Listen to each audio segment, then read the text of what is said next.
Buenas tardes, yo soy Andrés Santiago González y vamos a presentar la introducción a compiladores, lo que sería el capítulo 5 y 6.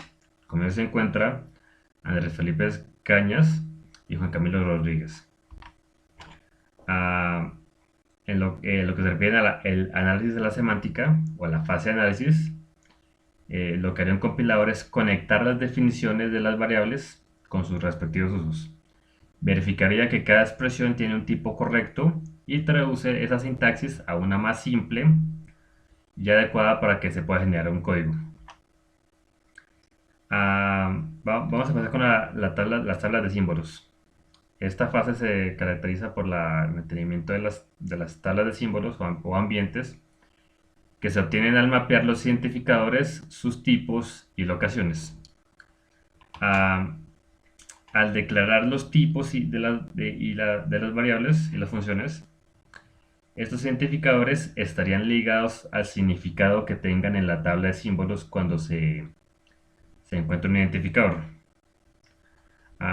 Por ejemplo, aquí tendríamos la variable A y a la hora de añadirlos a la tabla, al ambiente, esa variable A, que será su nombre, sería de tipo entero. Cada una de estas variables que se crean o se están en uso, son visibles o se pueden usar hasta que se termine la clase o se termine el método. Eh, por ejemplo, aquí dentro de este método m se tiene el entero j, y este entero j se podrá usar o llamar dentro de m hasta que termine. Una vez terminado m, se descarta este entorno que se creó y no podrá ser usado en otros. Sin embargo, de estas que se quedaron aquí, podrán ser usadas dentro del método y en otros métodos si se agregan más.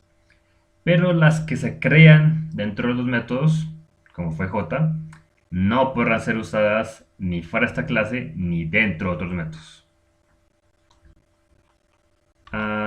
Lo que son los entornos, que son lo que se obtiene al instanciar o crear un dato, es lo que se crea es donde se almacenan los valores. Por ejemplo, aquí en la línea 2 se estaría creando el entorno sigma 1. En sigma 1 tendríamos el entorno 0, que sería el primero que se creó, que sería la clase C, más los nuevos datos, A, B y C, de tipo entero. Ah, Eso estaría en parte o sea, se podrán usar dentro de toda la clase. Por ejemplo, en la línea cuarta se estarían usando métodos que se crearon en un principio. Se estaría utilizando sigma 2, perdón, sigma 1. En la línea 5 se estaría creando otro entorno, o sea, otra tabla. Eh, Aquí se tendría J. J tendría para usar, o sea, dentro de este método, se crea un nuevo entorno que será Q2, que haría uso perdón, de sigma 2 se crearía y haría uso de sigma 1 más la variable que se acaba de crear, que sería J. Entonces se añadiría ese entorno Q1 a la variable J, obteniendo así Q2.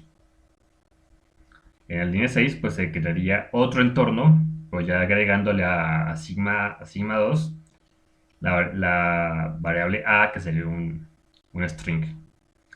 Al final de la línea, al final de la línea 10, del final del método M, se descartaría el entorno 3, volviendo originalmente a que se tenía en principio, que sería sigma 1.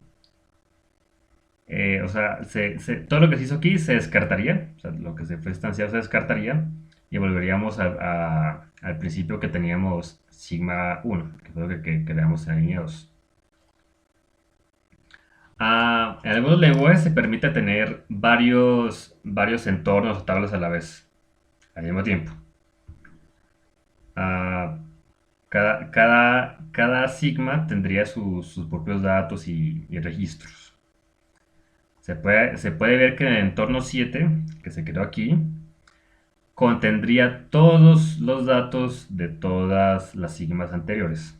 Por ejemplo, aquí sigma 2 contendría el anterior, lo mismo para sigma 4, que pues, se hizo aquí, que contiene también sigma 3. O sea, se igualó esa variable a este entorno, y así para sigma 5.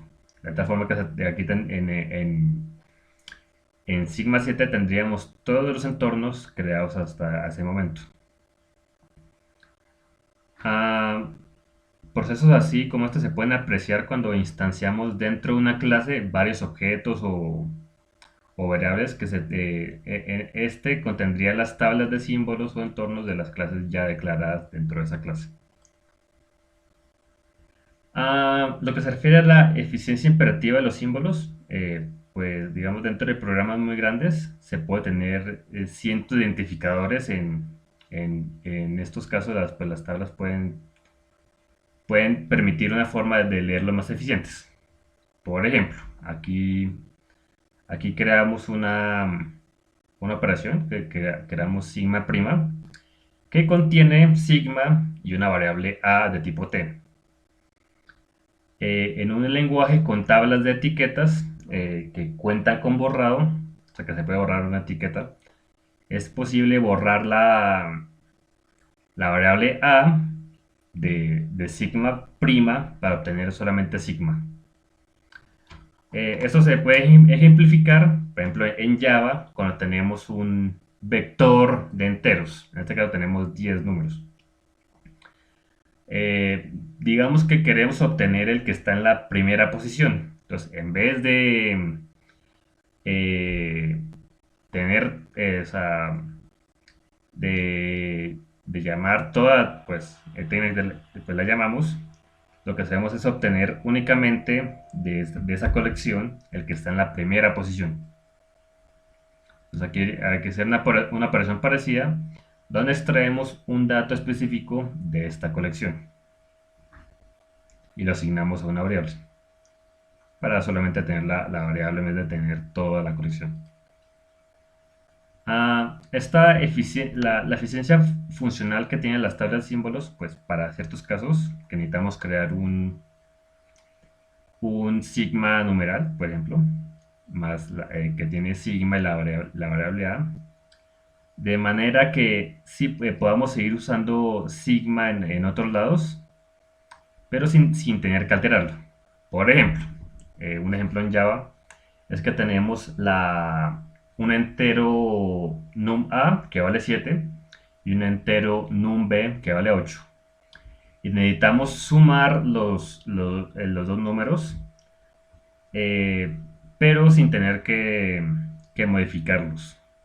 Entonces lo que podemos hacer, en vez de, digamos, sumarle este 8 a la variable num a, que modificaría el original 7, lo que haríamos es crear un nuevo entero, que sería num_c, y num_c, que sería la suma de esos dos números.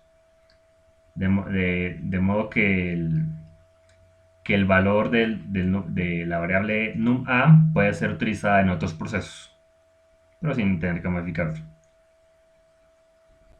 Esta operación se puede realizar en tablas que tienen tablas de símbolos de estilo funcional. Sin embargo, pues a veces actualizar los datos de forma no destructiva sin dañarlos no es del todo eficiente. Digamos, está el caso que tenemos un listado por ejemplo, aquí animales y vamos a reemplazarlos por unos nuevos. A la hora de, digamos, el entorno que hace referencia a la quinta posición, lo vamos a igualar a uno nuevo, que sería mouse. En ese caso, pues sería un cambio muy eficiente, pero borraríamos el anterior. Entonces, en el caso de que querramos guardar el valor anterior, pues hay una forma que no es nada eficiente, que sería crear un listado, una copia del anterior y que el nuevo valor apunte al antiguo. El problema, pues, en ese caso no es nada bueno, es que se tendría una copia de archivos viejos que ocupan espacio y estarían repetidos, lo cual no es nada eficiente. Una forma eficiente de usar los entornos sin perder los datos es que tengamos un, un entorno pues que tenga referenciado el dato, que digamos un string de tipo dog, o sea, de tipo string, un 3 de tipo entero, y que además tenga dos apuntadores. Aquí un objeto animal que apuntaría a otro objeto animal que sería dog 2 y otro espacio que sería más reciente, que sería mouse. Entonces, en vez de tener varias copias de listas y todo eso, pues se podría agregar en un árbol de binario de decisión, almacenar todos los animales antiguos y nuevos, utilizando entornos. Aquí se está organizado de manera que a partir de la raíz, que aquí sería doc, tendría a su izquierda el animal más antiguo que él y a su derecha uno más nuevo que se añadió a la lista. Esto es muy útil ya que podemos conservar los animales antiguos, pero sin hacer un gasto ineficiente de memoria. Y a partir de la raíz y las etiquetas que contiene, los entornos que contiene, podemos acceder a los datos que están almacenados en otros entornos. Los símbolos. Pues se tiene un caso en el que se tiene que comparar una variable string con un array de caracteres, de manera que el primer carácter se deba comparar con la primera letra del string, el segundo con el segundo y así hasta comparar todos los caracteres. Para evitar así comparaciones innecesarias o ineficientes, se puede convertir estas dos variables en símbolos o symbols de manera que sea más fácil comparar una con la otra y de forma más rápida. Entonces han implementado la clase Symbol Table como tablas que pueden mapear los símbolos en fijadores, creo que la traducción correcta, o vínculos, eh, según el propósito del compilador. Por ejemplo, fijando valores, pues, por ejemplo, fijadores de valor para variables y funciones, según lo que necesite. En una tabla imperativa se implementa mediante una tabla de etiquetado. Cuando se ingresa la fijación o vínculo X es de tipo B, que sería de esta manera table puts variable X de tipo B, se convertiría en un índice. Y un objeto fijador X de tipo B se colocaría en el cabezal de la lista vinculada para el iésimo, o sea, depende de la posición donde haya quedado ese fijador de ese segmento. Si la tabla hubiera contenido la fijación X de tipo B', que todavía está bien enumerado, estaría oculto por X de tipo B. El proceso de verificación tipo, aquí al revés, me Java. Digamos, ¿con qué se debería llenar una tabla de símbolos? Es decir, una fijación o vínculo. Para habilitar la verificación de tipos en programas de mini Java, la tabla de objetos debe contener todos los tipos de información declarados. Eso sería el nombre de cada variable, sus parámetros y el tipo de dato que corresponde. Para los métodos, el nombre de cada método vinculado a sus parámetros, porque cada método tendría sus parámetros con su tipo y el tipo de dato que tendría cada parámetro y el tipo de dato que tendría el resultado de ese método, suponiendo que retorne. Y las variables locales que se podrán crear dentro de ese método. Y además se necesitaría el nombre de cada clase y sus vínculos. Se tendría que vincular el nombre de cada clase a sus variables y métodos declarados. O sea, si tengo una clase en Java, pues tiene que estar vinculada a las variables que tiene y los métodos que han declarado dentro de ella. Por ejemplo, aquí tendríamos la clase B, donde tendríamos estas tres variables.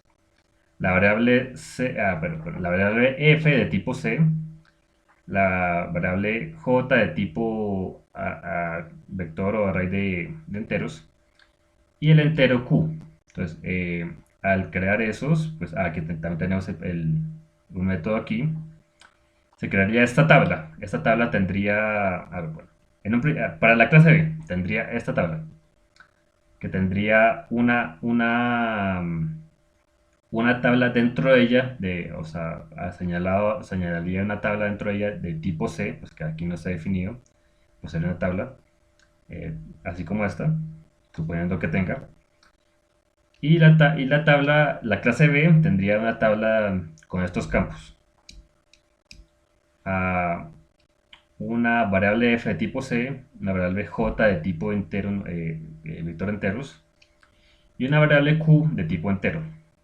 Y además de eso, tendría los métodos start, que retornaría un número entero, y un método stop, que retornaría un dato booleano. Cada uno de estos métodos tendría estas tablas. Para empezar, los parámetros, que son los datos que se reciben, que dentro de ese método crearía una tabla o entorno con el dato P de tipo entero y Q de tipo entero. Y además, a ver, este método, y tendría instanciadas las variables locales eh, A y red dentro del método start, que aquí están. Y digamos para el método stop, que retornaría un dato booleano, recibiría por parámetro eh, un entero P de tipo entero, pero sin variables locales dentro de él. Ah, esto sería de forma que el método tendría a la hora de ejecutarse o crearse, crearía un entorno o tabla de símbolos con esos datos, que a su vez estaría dentro de otra tabla de símbolos cuyo símbolo, uno de esos símbolos tendría otra tabla dentro, y que a su vez estaría dentro de otra tabla de símbolos para la variable b. Pues, así sería el proceso para identificar y organizar los parámetros, los enteros y tipos de datos en los campos. Ya, bueno, que se crearían a la hora de crear por ejemplo, una clase B. Las fases de verificación tipo, pues constaría de dos, que primero creemos la tabla de símbolos y luego verificaríamos las declaraciones y expresiones. La segunda fase es la consulta se consultaría cada identificador encontrado. Por ejemplo, si digamos creamos la primera, en el caso anterior, aquí creamos una variable f de tipo C, pues primero se crearía y luego se consultaría qué datos tendría para, para crear. Es importante hacer estas dos fases ya que en Java y en mini Java las clases son mutuamente recursivas.